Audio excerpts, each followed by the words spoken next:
नाही बघा ना, पण कोटेड जरी असलं ना तरी सुद्धा लोकांना किती फसवण्याचे प्रकार बघतो. जर्मन सिल्वर आहे सगळे.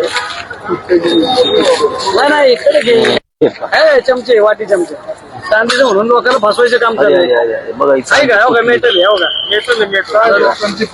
फसवणूक आहे. नागरिकांनी समजून घ्या, फसवणूक आहे तुमची. आज 50 रुपयाची किंमत करताय लोकांची तुम्ही.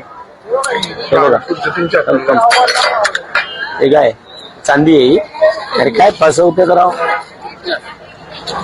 कोटेडारे लोकांना काय वाटत ते कळत नाही. चला या पोलीस चौकीला गाडी. हे दाखव, हे बघ दाखव राष्ट्रवादी काँग्रेस.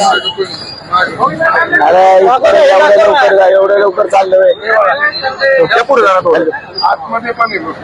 हे असे लोकांची फसवणूक करायचं काम राष्ट्रवादी काँग्रेसच्या माध्यमातून कात्रज प्रभाग 38 मध्ये चालू आहे. हे नकली चमचे, नकली वाट्या हे आपण बघू शकता. हे नकली आहे सगळं.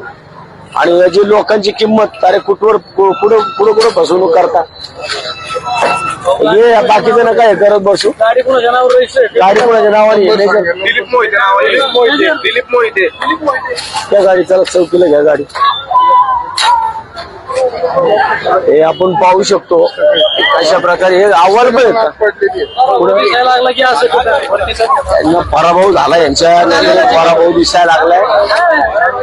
हे जर अशा पद्धतीने जर काम करणार असेल. बघा हे काय चांदी आहे काही. फसवणूक किती फसवणूक करायची. 30 रुपयाची वाटी देत लोकांना, 25 आणि 30 रुपयाची वाटी चमचे वाटते चांदी म्हणून सांगताय का. किती फसवणूक करायची लोकांची. पायाखालची वाळू सरकली राष्ट्रवादीच्या.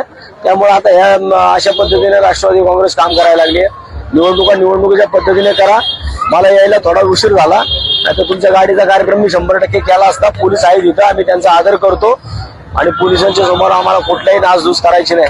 त्यामुळं माझी विनंती आहे की मी पहिल्यापासून सांगतोय, निवडणूक लोकशाहीच्या पद्धतीने चालू आहे, ती लोकशाहीच्या पद्धतीने होऊ द्या. जर तुम्ही विकास कामं केली असतील, तुम्ही स्वतःला 4 नगरसेवकाचा पॅनल समजता, मग हे काय करताय. हे कशा करता वाटप करताय. चांदी समजून ते मी लोकांना फसवताय, जनतेला फसवताय. रितसर पोलीस कंप्लेंट करतो. ही गाडी दाखव रे. आणि याच गाडीमध्ये मला दादा याच गाडीत होते का.